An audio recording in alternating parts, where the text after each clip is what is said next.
আমরা দর্শকদেরকে ধন্যবাদ জানাই যে আপনারা যুক্ত হয়েছেন এবং আমাদেরকে নিশ্চিত করবেন যে শব্দ শুনতে পাচ্ছেন। মুফতি আব্দুল আল মাসুদ ভাই, আপনাকে শুভেচ্ছা এবং স্বাগত জানাই। আজকে আমাদেরকে সময় দিয়েছেন, ধন্যবাদ জানবেন।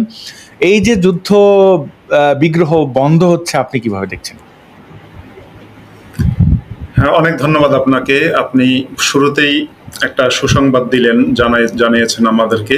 যদিও আমি মিডিয়ার মাধ্যমে জেনেছি, কিন্তু নিশ্চয়ই আজকে আপনার মাধ্যমে আরো অনেক মানুষ জানতে পারবে এই খুব সুখবরটা। প্রথমত, যুদ্ধবিরতিতে আমি আনন্দিত, কিন্তু যুদ্ধবিরতিতে আমি আনন্দিতের কথা ঠিক, কিন্তু এই বিষয়টা নিশ্চিত করতে হবে যে পাকিস্তান ভবিষ্যতে এ ধরনের সন্ত্রাসী কার্যকলাপ করবে না। এটা নিশ্চিত করতে হবে। কারণ কি হয় দেখুন, ইসলামী সন্ত্রাসবাদ যে দেশ তার নিজ ভূমিতে লালন পালন করে, সেই দেশ কিন্তু সে দেশের নিরাপত্তা বিঘ্নিত হয়। সে দেশ কিন্তু এই পৃথিবীতে, বর্তমান পৃথিবীতে তার সার্বভৌমত্ব এবং স্বাধীনতা অরক্ষিত হয়ে যায়। এর সবচেয়ে বড় প্রমাণ হচ্ছে প্যালেস্টাইন এবং প্যালেস্টাইনের গাজা। প্যালেস্টাইনের যে মূল ভূখণ্ড, যেটা আর কি নিয়ন্ত্রিত, যেটা শাসন করছেন মাহমুদ আব্বাস, পিএলও যেটা শাসন করছে, সেই মূল ভূখণ্ডেও কিন্তু অনেকটাই অনেকটা সুরক্ষিত। যদিও সেই ভূখণ্ড অরক্ষিত হয়ে যায় এই জঙ্গিদের কারণে। আর হামাস যেটা করেছে, হামাস যে সন্ত্রাসী কার্যকলাপ করে, যে কারণে গাজায় ঢুকে যেভাবে ইসরায়েল আপনার জঙ্গিদেরকে হত্যা করছে বা জঙ্গিদেরকে খুঁজে খুঁজে বের করছে, এটা কিন্তু কোনো কারোর জন্যই সম্মানজনক না। একইভাবে পাকিস্তানের যে মূল ভূখণ্ড, পাকিস্তান একটা সভরেন কান্ট্রি, এবং পাকিস্তানের অবশ্যই রাইট আছে নিজের দেশের আকাশ সীমা, জলসীমা এবং স্থলজ সীমা, সেটা সুরক্ষা করার। কিন্তু পাকিস্তান এই যে ইসলামী সন্ত্রাসবাদী লালন পালন করতে গিয়ে এমন আকাম করে যে ভারতীয় সৈন্যরা বাধ্য হয়ে পাকিস্তানের ভূখণ্ডের মধ্যে ঢুকে তারপর জঙ্গিদেরকে হত্যা করে আসে। এবং এটা এমন এক বিষয় যে যখন পাকিস্তান তখন কান্নাকাটি শুরু করে বা বিশ্বের কাছে যখন অভিযোগ জানানো শুরু করে, তখন কিন্তু বিশ্বের কাছে তার ইজ্জত সম্মান কিন্তু নষ্ট হয়। আমি রিসেন্টলি কয়েকটা সাক্ষাৎকার দেখলাম পাকিস্তানের বিভিন্ন ব্যক্তিবর্গ, মন্ত্রী, মিনিস্টারদের সাক্ষাৎকার। এর মধ্যে একটা দেখলাম, ইয়ালদা হাকিম নামে একজন আফগান বংশোদ্ভূত একজন একজন সাংবাদিক, খুব বিখ্যাত সাংবাদিক। ইয়ালদা হাকিম সাক্ষাৎকার নিয়েছিলেন ইংল্যান্ডে নিযুক্ত পাকিস্তানের যে রাষ্ট্রদূত, তার সাক্ষাৎকার নিয়েছেন। এবং যেখানে পাকিস্তানের মন্ত্রী কিংবা কোনো রাষ্ট্রদূত বা কোনো সরকারি ব্যক্তিবর্গ সাক্ষাৎকার দিতে যায়, সেখানে সাংবাদিকদের হাতে এমনভাবে লাঞ্ছিত হয় যা বলার অপেক্ষা রাখে না। কিন্তু এর উল্টোটা যখন আমরা দেখি, ভারতের কেউ যখন সাক্ষাৎকার দিতে যায়, তখন কিন্তু ভারত বড় এমন কিছু প্রশ্ন করে যে সেখানে ভারত কিন্তু অসম্মানিত হয় না।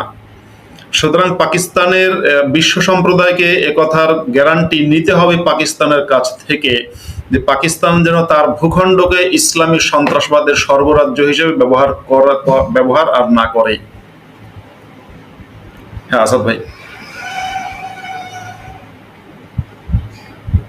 জি, মাসুদ ভাই অনেক ধন্যবাদ।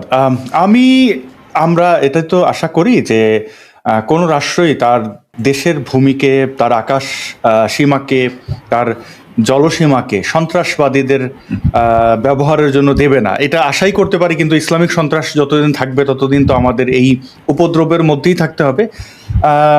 আমি ভারতবাসীদেরকে, এবং পাকিস্তানের তো আমাদের আসলে দর্শক নেই, আমরা তো হিন্দিতেও ভিডিও করি না বা ইংরেজিতেও না, তো তাদের ব্যাপারটা জানি না। তবে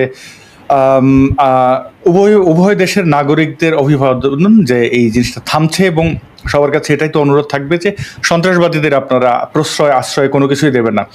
আমরা একটু মুফতি মাসুদ ভাই, আমরা একটু বাংলাদেশের দিকে তাকাই। বাংলাদেশ কেমন আছে, এবং দর্শকদেরও বলি যে আপনারা মন্তব্য করবেন। আপনাদের মন্তব্য আমাদের কাছে গুরুত্বপূর্ণ। আপনারা ভালো শুনতে পাচ্ছেন, দেখতে পাচ্ছেন, এবং সম্ভব হলে শেয়ার করবেন। আমরা এখন একের পর এক ভিডিও দেখবো। আমরা এই শনিবারের যে আয়োজনটি, ইসলাম বিষয়ক প্রশ্নোত্তর পর্বে আমরা যেটা করে থাকি আর কি, চলমান বিভিন্ন বিষয়গুলো তুলে আনি এবং মাসুদ ভাইয়ের কাছে প্রশ্ন করি যে মাসুদ ভাই এটা কিভাবে দেখছেন। আমি কয়েকটি ভিডিও একের পর এক চালাবো, তারপরে মাসুদ ভাই আমরা এইটা নিয়ে আমি আপনার কাছ থেকে মন্তব্য চাইবো যে আপনি বিষয়টিকে কিভাবে দেখছেন। প্রথমেই করোনা ইব্রাহিম খ্যাত কাজী ইব্রাহিমের একটি ভিডিও দেখি। এই মোল্লা মুন্সিরাই কিন্তু বাংলাদেশে বলে এসেছিলেন আগে যে মোহাম্মদ ইউনূস সুদখোর, আরো নানাবিধ কথাবার্তা। মুফতি মাসুদ ভাই, আপনার ওখান থেকে একটু মিউট করে দিচ্ছি, আপনাকে একটু মানে বা আতাসের শব্দ আসছে। আমি আবার আপনার কাছে যখন ফিরবো তখন আমি আপনাকে একটু আনমিউট করবো, বা আপনি নিজেও মিউট করে নিতে পারেন, মিউট করে আবার আনমিউট করে নিয়েন, আপনি একটু মিউট করে নেন, হ্যাঁ, তাহলে ভালো হয় মাসুদ ভাই। আচ্ছা, আমি যেহেতু স্পিকার এটাই করছি, দর্শকরা আপনারা জানাবেন যে এই অডিও শুনতে পাচ্ছেন কিনা। এই পদ্ধতিতে আসছে, আপনি ইউনূস সাহেবকে ক্ষমতাচ্যুত করা হারাম, অবৈধ আপনার জন্য। ও আসছে নবুয়ত, নবী যেভাবে আল্লাহ চয়েস করেন ওই সিস্টেমে সে আসছে। নবী যেমন চুজ করে আল্লাহ পাঠান, কোন ভোটাভুটি করেন না, ওনার পছন্দ ওনার বান্দারা পছন্দ করবেই, পছন্দ করে একজন দুইজন না, 1,24,000 নবী চুজ করেছেন, কাউকে জিজ্ঞাসা করেন না। জিজ্ঞাসা করেছে ইউনূস সাহেব এই পদ্ধতিতে আসছে, আপনি ইউনূস সাহেবকে ক্ষমতাচ্যুত করা হারাম, অবৈধ আপনার জন্য। ও আসছে নবুয়ত, নবী যেভাবে আল্লাহ চয়েস করেন ওই সিস্টেমে সে আসছে। আমরা দেখলাম কাজী ইব্রাহিম তিনি মোহাম্মদ ইউনূস যে ক্ষমতায় আছেন, ক্ষমতা দখল করে আছেন বাংলাদেশের, তাকে ক্ষমতাচ্যুত করা হারাম বলে ফতোয়া দিয়েছেন। মুফতি মাসুদ ভাইয়ের কাছ থেকে একটু পরে জানবো এটা বিষয়ে। এবং আমরা দেখি এই যে মোহাম্মদ ইউনূসকে যারা ডেকে এনেছে সমন্বয়ক গ্যাং, হ্যাঁ, এরা হচ্ছে মবন্নায়ক, মব সন্ত্রাসী, তারা জামাত শিবির সম্পর্কে কি বলছে। আবার এই জামাতের পেছনে দাঁড়িয়ে দেখতে পাচ্ছেন লাল বৃত্তে এই ছেলেটা টকশোতে কি বলে আর বাস্তব জীবনে কি করে, আমরা একটু দেখি। বাংলাদেশে দুইটা শক্তি, আদর্শিক শক্তি চাই না, একটা হলো মুজিববাদী আর একটা জামাতি শক্তি আমরা চাই না। কেন চাই না? আমরা মনে করি জামাত একটা দিল্লির এক্সটেনশন, মুজিবও একটা দিল্লির এক্সটেনশন। এই দিল্লির এক্সটেনশনের পেছনে দাঁড়াইয়া দেখছেন এই জামাত শিবিরের নেতার পেছনে দাঁড়ায় এই যে পাঠা হাসনাত হিসেবে খ্যাত, এই পাশে পাঠা হাসনাত আর এই পেছনে হচ্ছে যে এই ছেলেটা, এই পাটোয়ারি। তো এদের মুখ এবং বিশেষ অঙ্গ যে আসলে কি কখন কি করে এটার আসলে বোঝা যায় না। এই সবকিছুর মূলে কিন্তু ইসলামিক সন্ত্রাসবাদ আছে। ওই যে যখনই কেউ বলবে যে দিল্লি, যখনই কেউ বলবে ইসরায়েল, যখনই কেউ বলবে আমেরিকা, বুঝবেন যে ওর আসলে মানে দিলের মধ্যে ধুপধুপ ধুপধুপ করে বাড়ি দিচ্ছে, কারণ ওরা সন্ত্রাস ঠিক মতো করতে পারছে না। এবার দেখেন তারা তাদের এই মবন্নয়কদের যে গ্যাদারিং, হ্যাঁ, ওরা করেছে কি শুক্রবার দেখে ওই শাহবাগে চলে এসছে, মানে ওইখান থেকে মোমেন মুসলমানদের মানে নামাজ ফেরত তাদেরকে একটু দলে যদি নেওয়া যায়, সেখান থেকে কত বড় একটা দেশের নাগরিকরা, এই ছেলেপেলেরা কত বড় গাদ্দার, কত বড় অকৃতজ্ঞ যে মায়ের ধর্ষকের সাথে পীড়িত করে। দেখেন কি বলছেন।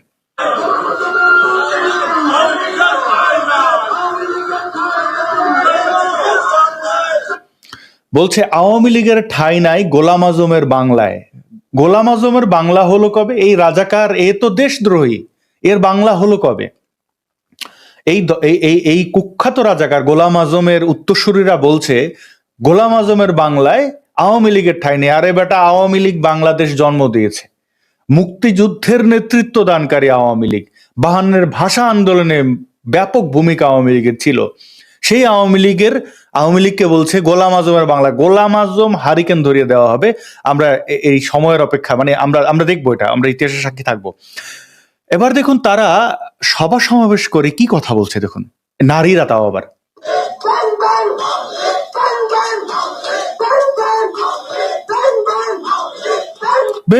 আচ্ছা, তারা বলে শাহবাগীরা খারাপ, তারা নাকি ওপেন সেক্স করে, তারা তাদের ভাষায়। কোথায়? শাহবাগে বসে। কারণ কি? এই যে নারী পুরুষ একসাথে বসে, এগুলো তো পর্দার হারাম, খেলাফ হচ্ছে, অনইসলামিক কার্যক্রম। এখন খুব আরাম, নারী বলছে ভ্যান ভ্যান, আর একটা বলছে আওয়ামী লীগ আওয়ামী লীগ। আরেক নারী, এদের পালের আরেকটা, মানে এরা এত বড় অসভ্য। এই মেয়েটা চারুকলায় পড়াশোনা করেছে এবং তাদের সহপাঠীরা বলতো যে প্রায় সময় চারুকলার ওদিকে গাঞ্জা খেয়ে পড়ে থাকতো আর ফতুয়ার মতো ড্রেস পরে হাঁটতো। এখন সে হিজাব দিয়েছে এবং বলছে কি, দেখেন তার মুখের ভাষা, আমি শোনাচ্ছি, দাঁড়ান।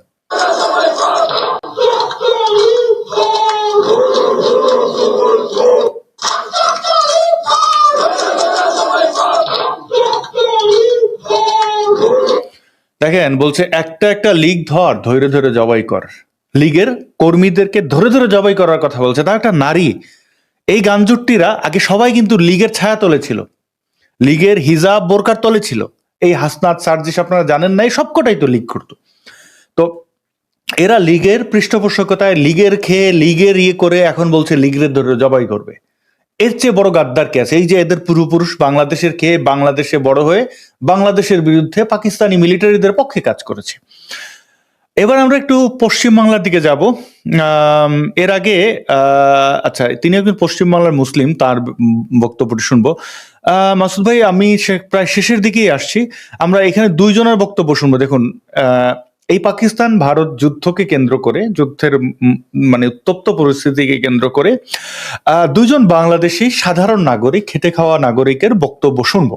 আপনাদের দর্শকদের বলে রাখি যে আপনারা একটু চাইলে শেয়ার করে দিতে পারেন, যেন আরো বেশি মানুষ এই লাইভে যুক্ত হন, জানেন। আমরা চেষ্টা করব জানানোর। আচ্ছা, এই আঙ্কেল কি বলেন একটু শুনি। মুসলমান দেশ, মুসলমান সাপোর্ট অবশ্যই করবো।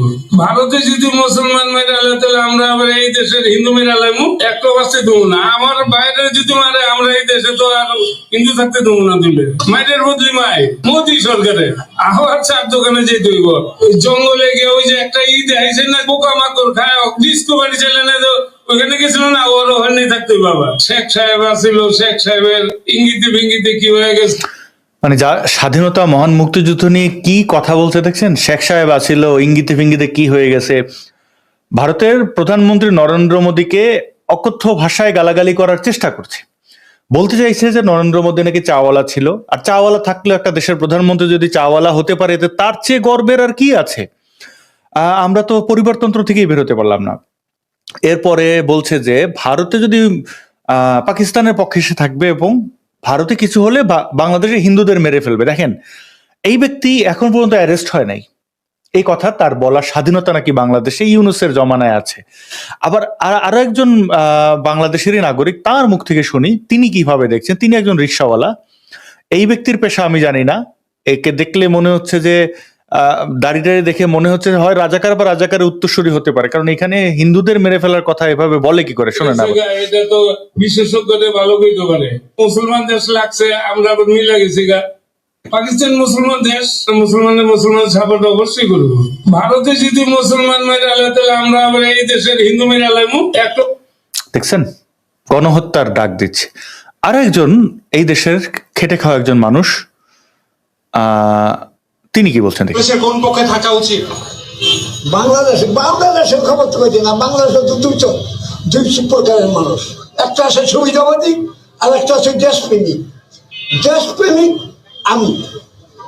আমি তো ভারতের পক্ষে থাকবো, পাকিস্তানের পক্ষে থাকবো না। কেন থাকবো পাকিস্তানের? যদি পাকিস্তানের পক্ষেই থাকতাম, তা পাখির মতো ৩০ লক্ষ মানুষ কেন মারা গেল? ঠিক গেল, মা বোনের ইজ্জত গেল, কারণটা কি? ওই জায়গায় তো আমি ফেলাইছি, সেবা করে কেন খাইতে দেবো? ওটা আমার যে সম্ভব না, কিছু দেয় ও তো বোঝে না। ওরা সুবিধাবাদী ওই যে পাকিস্তান পক্ষে দেব। দেখুন, আমরা দুটো ভিডিও দেখলাম, এই রাজাকারকেও দেখলাম, আবার এই দেশপ্রেমিককেও দেখলাম। বাংলাদেশ আসলে এইরকম মিলেমিশে সকল মত পথের মানুষ আছেন। সন্ত্রাসীদের বারবারন্ত ইউনূসের মতো সন্ত্রাসীরা ক্ষমতা পেলে এদের লাফালাফি দেখি, আবার এরা গর্তে ঢোকার সময় এসেছে। এবার একজন ভারতীয় মুসলিমের এই বক্তব্যটি আমি গতকালকেও দেখিয়েছিলাম, আর একবার একটু দেখি। कब्रिस्तान बनाइए और नहीं तो मुसलमानों को छूट दे दीजिए, बॉर्डर खोल दीजिए। जिस तरीके से कलमा पढ़वा के उन लोगों ने मारा, उस तरीके से हम लोग भी कलमा पढ़ के घुसेंगे और पाकिस्तान को कब्रिस्तान बना। हम तो कह रहे हैं कि मोदी जी जल्द से जल्द पाकिस्तान को कब्रिस्तान बनाइए और नहीं तो मुसलमानों को छूट दे दीजिए, बॉर्डर खोल दीजिए। जिस तरीके से कलमा पढ़वा के उन लोगों ने मारा, उस तरीके से हम लोग भी कलमा पढ़ के घुसेंगे और पाकिस्तान को कब्रिस्तान बना। এটা হচ্ছে যে ভারতের একজন মুসলমানের বক্তব্য, এবং আমি নিশ্চয়ই তার এই বক্তব্যের ব্যাপারে আর কিছু বলার অপেক্ষা থাকে না। আমরা বাংলাদেশেরও মুসলমানদেরকে দেখি, আবার ভারতেরও দেখি। এমনকি এই আসাদুদ্দিন ওয়াইসি নামের যে ব্যক্তিটি, তিনি অনেক ফ্যানাটিক বক্তব্য দিয়েছেন। তারপরও তার মাথায় আমরা দেখি ভারতের এই যে গেরুয়া, সবুজ, সাদা, তেরঙা সেই ইয়েটা, এবং তার বক্তব্যটা আমরা একটু শুনি।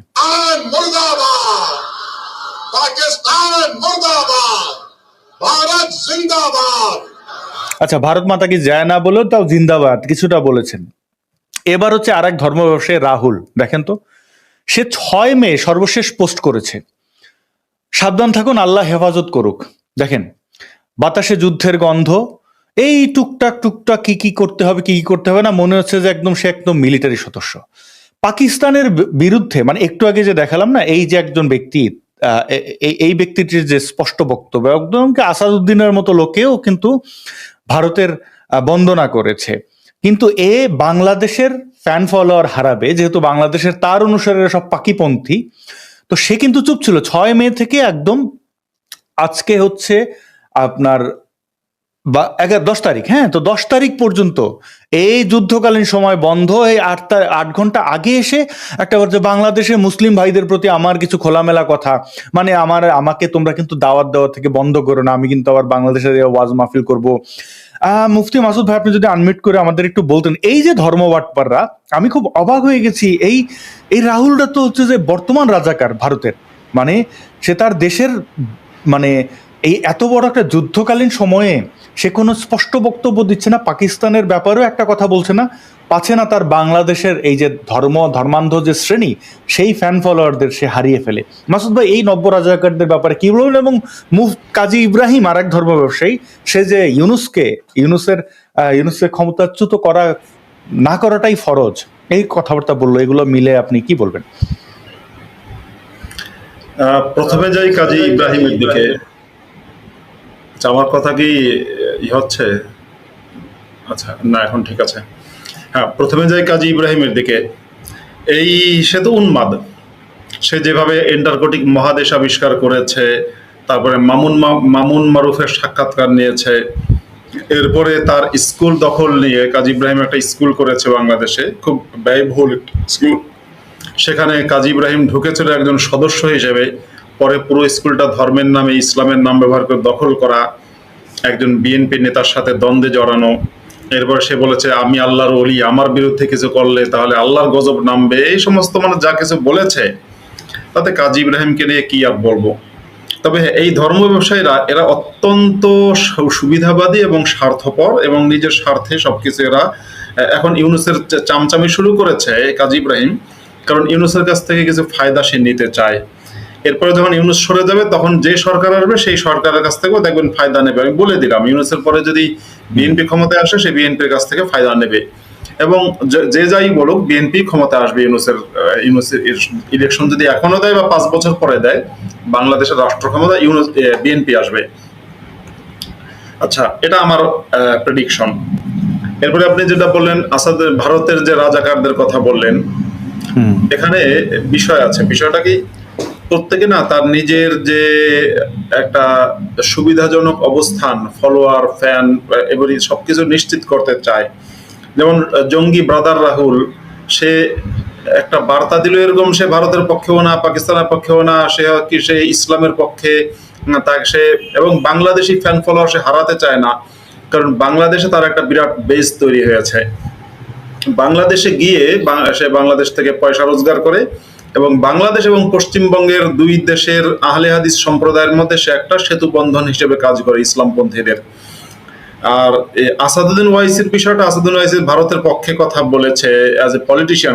এখানে দেখতে হবে আসাদুদ্দিন ওয়াইসির যারা ফলোয়ার, তারা কারা? তারা হচ্ছে ভারতীয়। আসাদুদ্দিন ওয়াইসি পাকিস্তানে গিয়ে ওয়াজ মাহফিলও করে না, বাংলাদেশেও সে যায় না। তো যেহেতু ভারতের মধ্যেই তার ফলোয়াররা আছে, ভারতীয়দের ভোট তার লাগে। সে যে হায়দ্রাবাদের এমপি, হায়দ্রাবাদে ভারতীয়দের ভোট তার লাগে। সেই ভোটারদের মধ্যে যেমন মুসলিমরা রয়েছে, তেমনি হিন্দুরা রয়েছে। সুতরাং এই হিন্দু মুসলিম উভয় ভোটারদের খুশি করার জন্য সে একটু বার্তা দিল পাকিস্তানের পক্ষে, পাকিস্তানের বিপক্ষে, ভারতের পক্ষে। তো সে যে বার্তা দিক, আমি এটাকে স্বাগত জানাই। কিন্তু ব্রাদার রাহুল তার বাংলাদেশি ফ্যান ফলোয়ার হারানোর ভয়ে সে যে বার্তাটা দিয়েছে, এটা অত্যন্ত নিন্দনীয়। কারণ এই সময়ে দেখুন, আমি যদি ব্যক্তিগতভাবে আমাকে বলেন, আমি একজন বাংলাদেশের মানুষ, যার নাগরিকত্ব এখনো বাংলাদেশের। এখনো পর্যন্ত ভারত কিংবা বিশ্বের অন্য কোনো দেশ আমাকে নাগরিকত্ব দেয়নি। তা সুতরাং আমি স্বাভাবিকভাবেই বাংলাদেশের পক্ষে কথা বলবো। কিন্তু এই সময় আমি ভারতের পক্ষে কথা বলছি, কারণ ভারত ইসলামী সন্ত্রাসবাদ দ্বারা আক্রান্ত। ভারত হোক কিংবা ইসরায়েল হোক কিংবা আমেরিকা হোক কিংবা আপনার ফ্রান্স হোক কিংবা ইংল্যান্ড হোক বা জার্মানি হোক, বিশ্বের যে দেশটাই ইসলামী সন্ত্রাসবাদের আক্রমণের শিকার হবে, আমি সেই দেশের পক্ষে। আর যে দেশটা ইসলামী সন্ত্রাসবাদকে নিজের ভূখণ্ডে লালন পালন করবে কিংবা অন্য ভূখণ্ডে লালন পালন করবে, আমি সেই দেশটার বা সেই দেশগুলোর বিপক্ষে।